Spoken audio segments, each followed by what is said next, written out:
Assalamualaikum warahmatullahi wabarakatuh. Apa kabar Semeton? Jaga Hasan back on the track untuk kabar baik Lapas Lombok Barat. Dan hari ini saya sedang bersama Ibu Ayu Wardani MPSI, salah satu konselor adiksi program rehabilitasi sosial untuk lembaga pemasyarakatan. Dan ada beberapa pertanyaan nih Semeton yang sudah kami rangkum untuk Ibu Ayu selama menjalani program rehabilitasi sosial yang di Lapas Lombok Barat.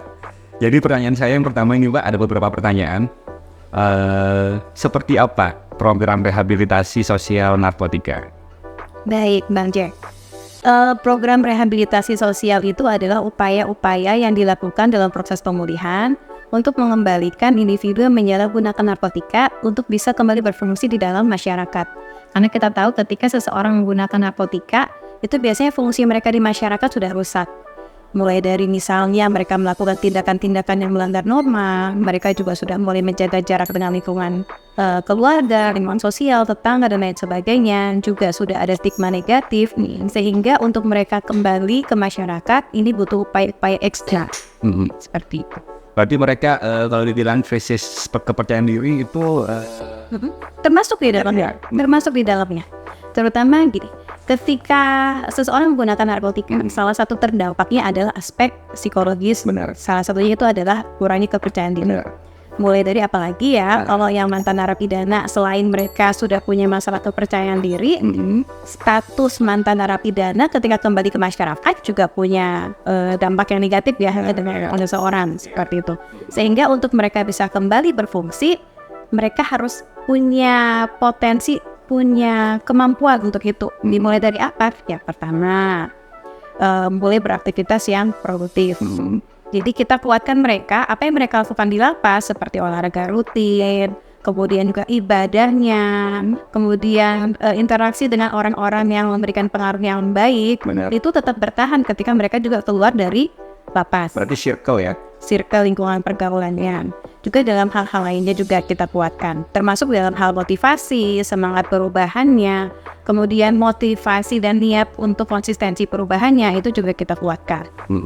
Berarti sudah sejauh mana nih Mbak kira-kira progres program rehabilitasi sosialnya? Baik, untuk saat ini kan untuk program rehabilitasi sosial di lapas ini kan memang kita bagi dalam beberapa tahapan ya. Yang pertama awal kemarin memang kita inisiasinya adalah kita lakukan asesmen, di mana asesmen itu kita lakukan untuk pembagian kelompok-kelompok dari 50 peserta, seperti itu. Jadi itu kita bagi berdasarkan tahapan perubahannya mereka. Yang pada tahapan pre-kontemplasi atau orang-orang yang masih menolak bahwa mereka punya masalah narkotika itu kita kelompokkan dalam satu kelompok. Berarti mereka menutup diri gitu Mbak ya? Belum ada niat. Karena mereka masih merasa tidak ada masalah dengan penggunaan narkotika saya. Seperti itu. Dan masih ada yang ada di fase prekontemplasi itu. Kemudian kontemplasi juga kita kelompokkan dan sampai di fase aksi juga ada. Nah itu kita kelompokkan. Nah untuk saat ini yang pada fase kontemplasi itu kita sudah lakukan upaya untuk mereka membandingkan mana yang ini bermanfaat antara mereka tetap makai dan ketika berhenti makai. Karena untuk mereka lanjut ke fase selanjutnya mereka harus mengambil keputusan dulu. Karena kan di fase kontemplasi itu mereka bingung. Pengen berhenti, pengen tetap make. Berarti cara nggak langsung merubah mindsetnya mereka. Bener banget. Karena narkotika ini kan yang diserang itu adalah fungsi berpikir, fungsi otak. Benar. Jadi ketika kita mau melakukan perubahan perilaku, nggak cuma perilakunya yang kita biasakan untuk berubah, tapi pola pikir juga kita upayakan. Cuma dalam program rehabilitasi sosial, biasanya kita utamain adalah perubahan perilakunya dulu. Baru setelah itu ke pola pikirnya mereka. Berarti salah satu tantangannya juga ketika menjalani proses rehabilitasi sosial ini. Benar banget. Tantangan. Kan kita tahu ya, pola pikir ini kan sesuatu yang abstrak. Kita nggak bisa ngelihat apakah pola pikirnya sudah berubah atau enggak. Betul. Kita melihat seseorang pola pikirnya sudah berubah itu dari perilakunya. Makanya memang dalam program rehabilitasi itu kita utamain adalah perilakunya. Nah tantangannya adalah yang pertama kita nggak tahu mindset seseorang itu sudah konsisten atau belum. Betul. Yang kedua yang menjadi tantangan, setiap orang dalam kelompok ini punya kapasitas berpikir yang beda-beda. Sehingga dalam setiap sesi kita harus menyamakan antara kemampuan berpikir yang ini, WBP yang ini, WBP yang ini, WBP yang ini. Sehingga kalau kita menjelaskan yang ini dia paham, belum tentu yang lain paham. Itu juga tantangan buat kita. Kemudian yang ketiga, masih banyak yang prekonten. Seperti benar, masih banget yang masih merasa tidak ada masalah dengan penggunaan narkotikanya. Contohnya, saya pakai tapi saya nggak kecanduan. Kalau mereka kecanduan nggak mesti nyana di sini. Saya pakai tapi nggak ngerugiin siapa-siapa nih. Benar, saya pakai nggak ngerugiin siapa-siapa. Jadi mereka masih merasa tidak ada masalah dengan penggunaan narkotikanya. Dan mereka menganggap juga itu bukan suatu pelanggaran hukum. Benar banget. Gimana mereka mau berubah? Bahwa dari segi paling dasar aja mereka merasa tidak ada masalah. Kenapa? Karena seseorang akan berubah kalau mereka merasa ada masalah. Misalnya deh, terlambat ke kantor.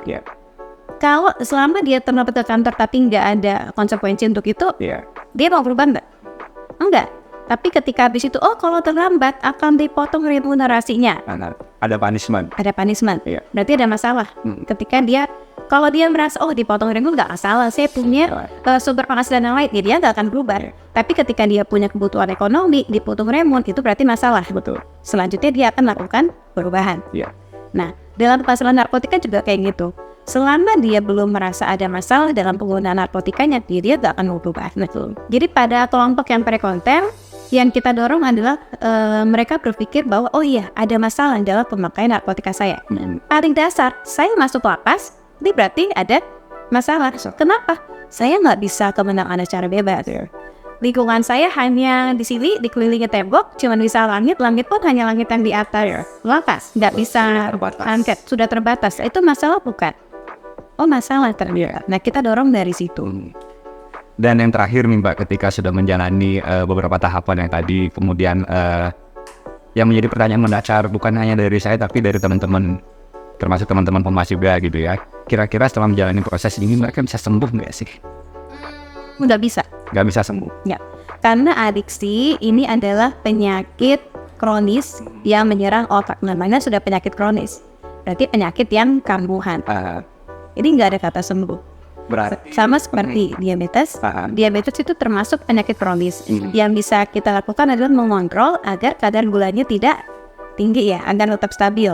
Dengan apa? Pola hidup sehat, pola makan, pola olahraga dan lain sebagainya. Tapi kalau pas lebaran lagi kita makan opor, lontong, ketupat, naik lagi gula darah, kambuh lagi diabetesnya. Adiksi juga gitu. Ketika kita bisa mengontrol, kita sudah rehab nih, teman-teman dari lapas sudah rehab, mereka sudah produktif, sudah pulih, sudah tidak lagi menggunakan narkotika. Ketika mereka bisa memaintain pola mereka yang sudah pulih ini, mereka nggak akan kambuh.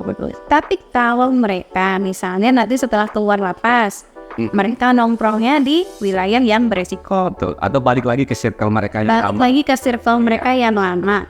Otomatis mereka akan kambuh lagi. Dan hidup lagi dengan finansial yang ada mungkin ya. Kalau finansial orang nggak punya finansial tapi mereka pengen makan bisa cari. Apa yang bisa digaden Bobino dari kecanduan ini. Benar banget. Jadi kalau apakah otomatis orang masuk rehab kemudian sembuh? Nggak bisa.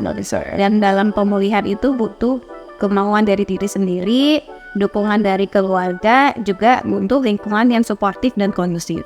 Jadi bisa dibilang mereka bisa sembuh atau enggak, atau bisa berubah atau enggak, itu tergantung dari mereka sendiri. Diri mereka dan lingkungan. Karena ada yang berpikir gini, saya kalau mau berhenti saya akan berhenti. Walaupun saya ada di lingkungan yang make, kalau saya berhenti, saya nggak akan make. Itu bullshit. Nggak mungkin. Kayak gitu. Jadi kalau kamu memang mau berhenti, dari kamu pengen berhenti, dan dari kamu harus merubah lingkungan pergaulan sosial kamu. Itu dia. Semeton beberapa pertanyaan yang sudah kita ajukan, yang sudah kita tanyakan ke Ibu Ayu Wardani, MBSI selaku konselor adiksi dari BNN Provinsi yang sudah menjalankan program rehabilitasi sosial di Lapas Lombok Barat. Terima kasih Semeton atas atensinya. Jaka Hasan signing off. Terima kasih dan sampai jumpa.